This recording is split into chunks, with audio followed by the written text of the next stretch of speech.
Hello, welcome to Undisputed Boxing. We're back to review. It's a little bit late, actually. This review of the Chisora Parker 2 card, and obviously the main event. If you're new to the channel, please do like and subscribe. Leave a comment. We are on 58 subscribers, so please give us 2 more subscribers before the year is out. One man who was actually at the event, second event in 2 weeks, was Rick. How are we doing? I'm good. I was COVID dodging because there was 12,000 people there. But talking of which, one of us hasn't dodged it, have they? No, I have actually got COVID. I tested positive a couple of days ago, so I'm basically in lockdown for the next 7 or 8 days, and I've called off Christmas. Does my voice sound a bit raspy still? Yeah. I sound like Tyson Fury. Yeah. Yeah. No, went to the event. Really good atmosphere again. Bugger all people wearing masks. Yeah. Which is weird because a lot more were wearing it at the Liverpool one. It's strange, really. I don't know why it was different. And I reckon some people had a bit of a touch, because they shut the top tier, and I'm pretty sure they would have had some like 40, 60 quid tickets for that upper tier. And I reckon some people just paid like for the cheap tickets and got brought into the lower tier. So, but anyway. Okay. But yeah, great atmosphere. Great main event. I mean, it was a great fight, miles better than the first one. I obviously screwed up my prediction. You've got a prediction right, so you're on a bit of a roll again, 2 in a row. Well done. I am actually, yeah. That's a good run for you. Do you know what? I think I told you this. I put a flutter on. I put an accumulator, Parker, Lerone Richards. I backed Jack Cullen, Babich, and Zelfa Barrett. So unfortunately, Cullen did let me down. But from a tenner, I would have got about 95 quid. So not life-changing money. But yeah, I was disappointed, obviously, with that. Yeah, instead you got COVID. Yeah, but I did say to you, didn't I? I did back Lerone Richards to beat Goncora. Yeah. Just going back to the main event. I mean, the debate really, because we could have seen it going both ways, I think, but it was almost like, how much will Chisora step up with the crowd versus Andy Lee's impact onto Parker? And I think Andy Lee's impact onto Parker was heavy. Yeah. Along with his weight, I think his weight really helped him in the clinches. It looked a lot more even when they were kind of wrestling with each other. His power was probably up a bit more, and he couldn't miss with that uppercut. He just kept tagging him with it, and I think he went down 3 times and was wobbled a few more.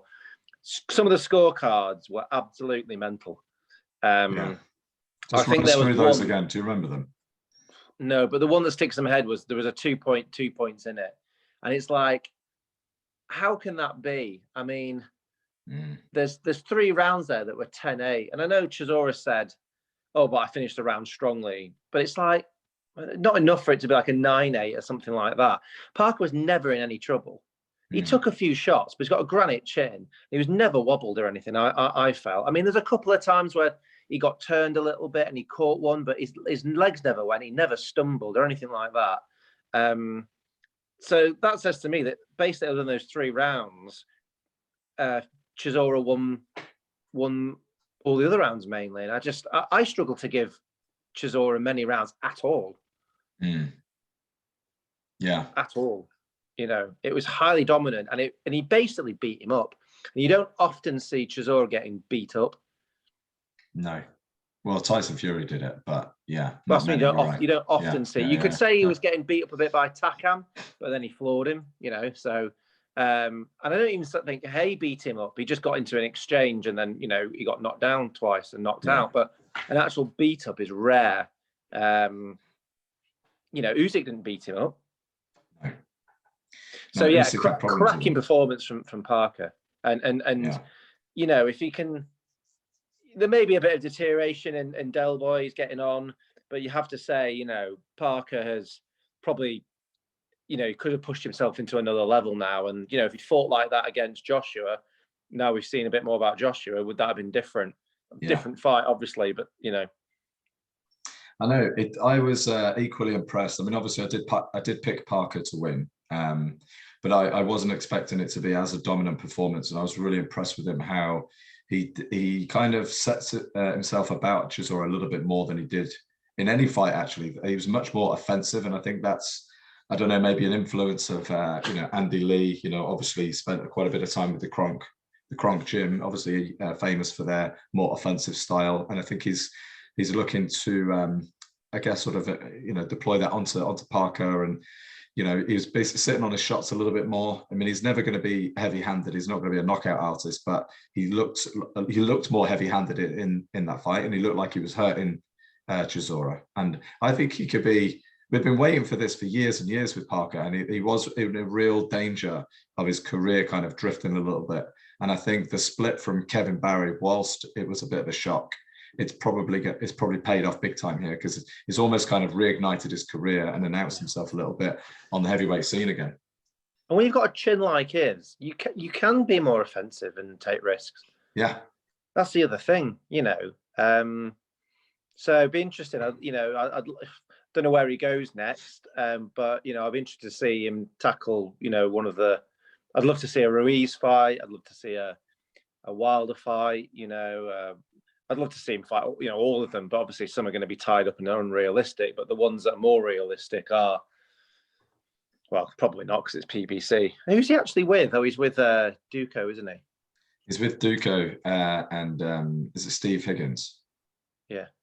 But they're closely affiliated with Matchroom, and they do a lot of fights on DAZN. So I think I wouldn't be surprised maybe if he takes a shot at Hrgovic for the IBF. I think he's fighting on the WBO kind of tracker, if you like.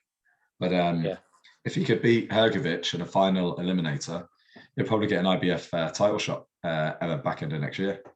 Yeah, and or we could, I don't know where he is in the other rankings, but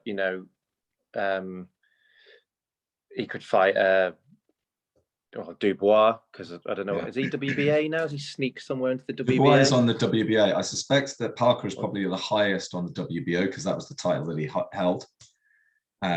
So and that's Joyce, then, isn't it? I believe it would be, yeah. Yeah, that'd be a great fight, him and Joyce. Yeah. Not the best build-up, but no, he's a nice guy, isn't he, Parker? He doesn't really kind of like to trash talk. But no, I was really, really impressed. And onwards and upwards, I think, for Parker. What about Chisora? A lot of people call him to retire now, but I really don't see that. No, I don't see it. And it's kind of up to him. He really enjoys it.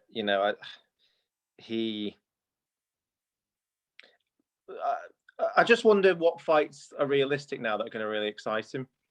Yeah. Would he get? Is he falling into that range where people like Wilder and Ruiz and people that will go, we'll have a bit of him, because if I knock him out, it's a massive statement. But will they look at him and go, actually, he's still a handful? There's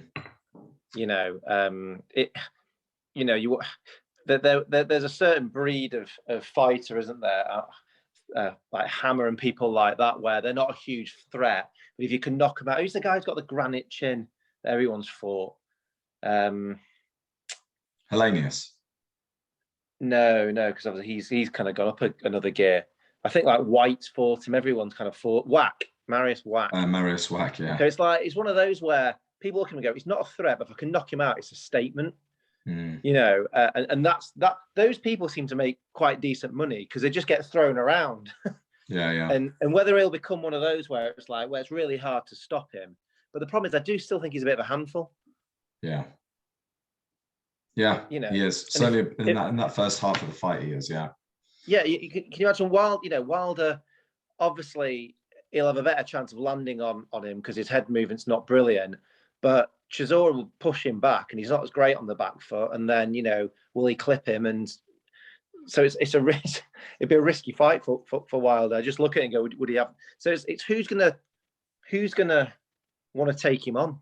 Yeah. Because he won't want to fight rubbish, will he? No. He's not going to go down to an 8-rounder and fight.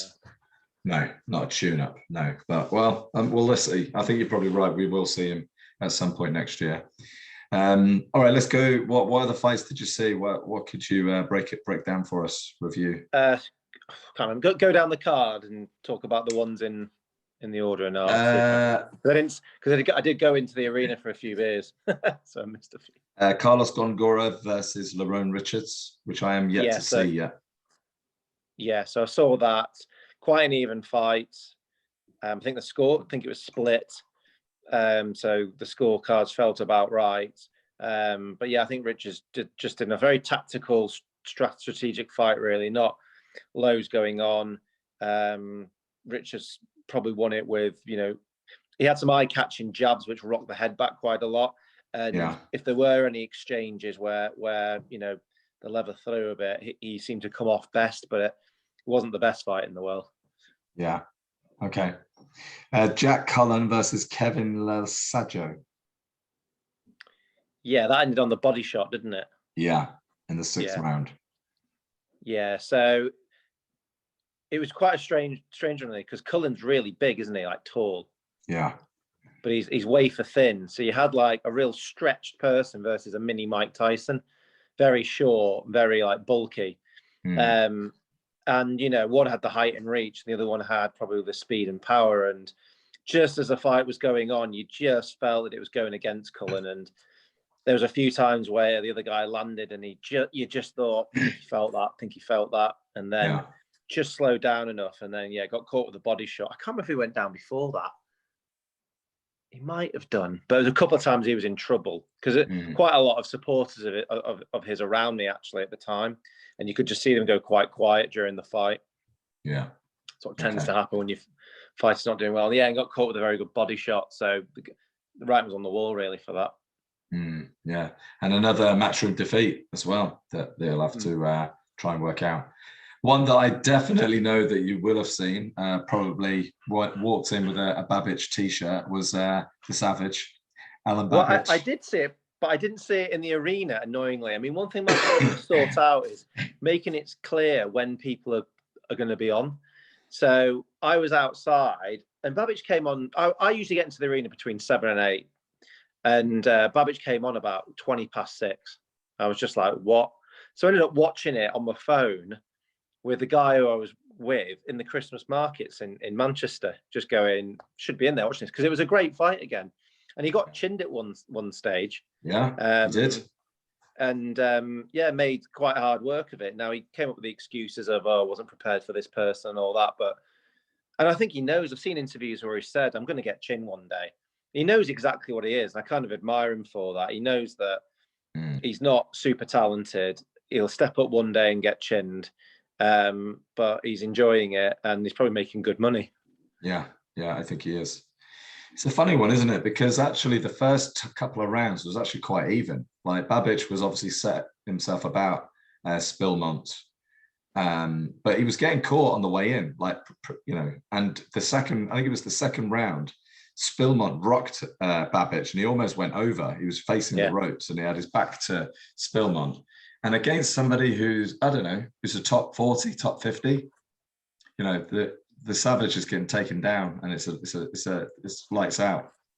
Somebody's got a better finisher. I mean, that guy Spillmont looked terrible. I think he'd got like 2 or 3 days notice. Clearly not very conditioned. Was out of gas after round 2, and Savage didn't even get a knockdown until round 4, and I think he eventually finished it in round 6. So.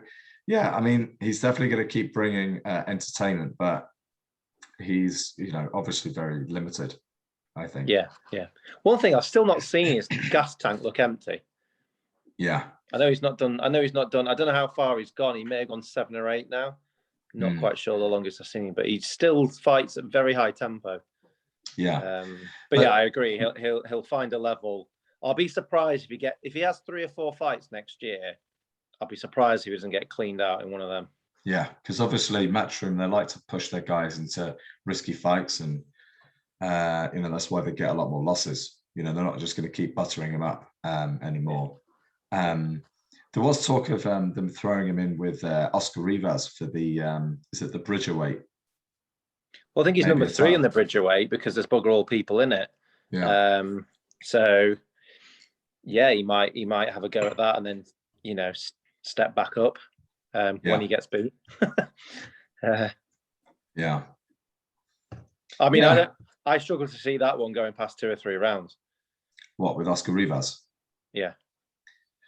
Yeah, potentially. I mean, I don't see Babic beating Oscar Rivas. Yeah, because he unless he fights differently. But I just think he'll just think, I'll do what I've always done. I just don't think he will do anything different. And I think he'll go in and he'll just get caught probably in a very early exchange, and then we'll go in his shell a bit, or we'll get, I think he's got probably a decent chin. It's hard to fully know. No. But yeah, I can't see it going past 2 or 3 rounds from honest against Rivas. No, I agree. It's the thing. He can actually box. He was on the Croatian Olympic team, and he can actually box a move. He just chooses not to. He just wants to go in and trade and just go with these looping left hooks and telegraph right hand. It's just clearly it's just mindset. It's just how he likes to fight. All right. Any other fights to review? I did see the Artur Beterbiev versus Marcus Browne, which was a great fight, actually. Really, really good fight. Yeah, I saw it a fight of 2 halves, really, because I think it went 7 or 8. And was it the 3rd or 4th, the clash of heads happened? And then I think Beterbiev just thought, well, I think he got a warning, actually, in that, because it was the 4th round. I think he went back to his corner, and they just said, you've got 1 more round. The doctor said that, and he came flying out. And towards the end of that 5th, I think it was, he was just going for it, because I think he thought either this or it's going to the scorecards. And they just let him keep going, and that guy just got drained. I mean, he had a cut as well above his eye, but the first couple of rounds looked even, but I don't know if he was warming into it. Yeah, it was. I actually gave Marcus Browne, I think, the first 2 or 3 rounds. I thought Marcus Browne was really controlling the fight. His footwork was looking really good. He was zipping in and out of range, and Beterbiev looked like he was struggling. He wasn't really finding his range. He kept on missing a lot of shots. He's got quite slow feet, Beterbiev, but somehow he's very good at cutting off the ring. But I think by round 4, he started to fire, and oh my God, like, he is an absolute monster, Beterbiev. And it's almost like he doesn't seem to get the credit I think he deserves, because he's just an absolute beast. He's 36 years old, so he's still pretty old. He's getting old now. But he's by far the consensus number 1 at light heavyweight. And he's not just beating his the top guys in the light heavyweight division. He's stopping them. He's kind of demolishing them. The problem is he's got to for him to get the proper crown, he's got to probably beat Bivol, hasn't he? Yeah. And then maybe Buatsi on the way. You know what I mean? It's like, I think he'll get more credit when he does that, if he does that. But he's just beat Marcus Browne. He beat Gvozdyk, the Ukrainian who was at the Usyk and Lomachenko camp. Stopped him and ended his career, actually. And Gvozdyk was a 17-0. That was regarded as a pretty even fight. I think Beterbiev was the IBF, Gvozdyk was the WBC, and Beterbiev just completely annihilated him and ended his career. I was quite surprised when he retired. Problem is, if you beat someone like that without them making a real mark in boxing, you get no credit for it. No, I know. That's what I mean. I think he doesn't quite get the credit he deserves. And I think if he could beat Bivol, I mean, I don't see. I don't know whether that fight's even going to happen. It doesn't really get talked about. No. I don't know why. I know. It should be a natural fight, both Russian. And also, I don't understand why he didn't fight Kovalev at the time. Kovalev versus Beterbiev a few years ago would have been a big fight. But we'll see. And there's a lot of, big light heavyweights coming through. Obviously, Callum Johnson takes on Joe Smith Jr. for the WBO for 15th of Jan. That's a big part of the jigsaw puzzle for the light heavyweight division. Ramirez fought. Yes, Gilberto Ramirez fought as well and won. And that's a fight I need to go back and watch. I've not had a chance to watch it yet, but it is one, and I really like him as well. I think he's very, very good. He's in the mix. It's a great division, really.